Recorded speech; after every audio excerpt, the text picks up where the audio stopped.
Una location importante, la Galleria Altobello Art di Montagnana, per una mostra personale che ha incuriosito e fatto riflettere i visitatori. Un soggetto, o meglio, più soggetti, che attirano la curiosità dei passanti, ma che nascondono significati che vanno oltre la semplice bellezza femminile con l'ormai famosa chitarra verde. Un artista, Ferruccio Dallaglio, che ha scelto di sfogare nell'arte i suoi urli. Lui, fotografo, grafico, web designer, ha reso fortunata una chitarra che altrimenti sarebbe finita piena di polvere in un angolo della soffitta e l'ha resa protagonista indiscussa delle sue opere. Ma la coppia ragazza-chitarra è diventata per lui elemento grafico e archetipo di una poetica espressiva con cui vuole esprimere altri valori e significati.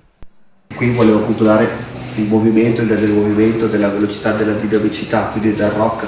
Il rock inteso come un particolare momento storico che per me chiude un ciclo storico iniziato con Diderot, con l'enciclopedia, con i lumi del Settecento e che è andato forse a finire nel periodo del 68, quando diciamo da quel momento in poi è cominciato forse un riflusso che viviamo tuttora e che non ha sicuramente una valenza positiva. Certo. La tecnica ovviamente va in primo piano e il supporto usato per la stampa vuole uscire dagli schemi standard della rappresentazione fotografica. La particolarità di queste immagini è che sono poi stampate su dei materiali particolari. Qui abbiamo del forex, prossimamente avremo anche degli acciai, del vetro, dello specchio, materiali vari di vario genere. Ferruccio vuole lanciare alcune provocazioni riguardo al mondo della fotografia con queste opere.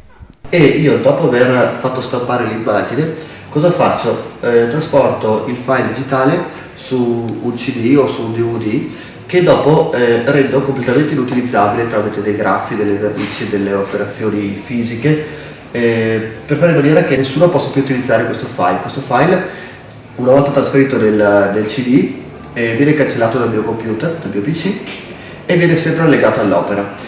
Con questo sistema io certifico e garantisco che questa immagine che si vede qua realizzata e che è stata messa su questo DVD e poi resa utilizzabile è un'opera unica.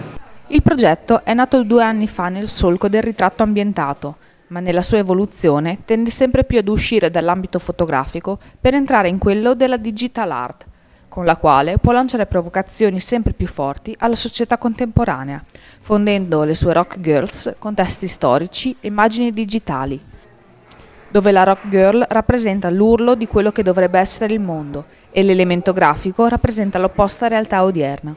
La rock girl quindi rappresenta un momento o un qualcosa che io voglio esprimere, che ho dentro e che cerca fuori, quindi, utilizzando delle frasi fondamentalmente di personaggi storici o di persone importanti, quindi in questo caso ad esempio una frase di Martin Luther King, piuttosto che frasi di Bertolt Brecht, piuttosto che frasi di Gandhi, e che appunto rappresentano un contrasto fra una frase e la rock girl che urla, diciamo, questa voglia di dare questo concetto, questa sensazione, e un urlo contro quello che invece in realtà è il mondo di oggi.